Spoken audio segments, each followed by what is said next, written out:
নমস্কার বন্ধুরা, তোমরা সবাই কেমন আছো?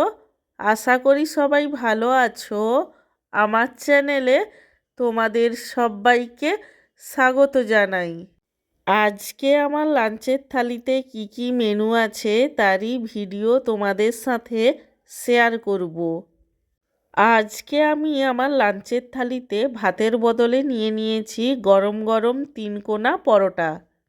পরোটা খাওয়ার জন্য পরোটার সঙ্গে নিয়ে নিয়েছি ফুলকপি, আলু, শিম, গাজর, বিনস দিয়ে বানানো একটি শুকনো শুকনো তরকারি এবং সব শেষে নিয়ে নিয়েছি একটি লাড্ডু আর একটি কাজুর বরফি। আমার আজকের এই লাঞ্চের থালির ভিডিওটি তোমাদের কেমন লাগলো সেটা কমেন্ট করে জানিও। আর ভিডিওটিতে লাইক দিতে এবং চ্যানেলটিকে সাবস্ক্রাইব করতে একদমই ভুলো না।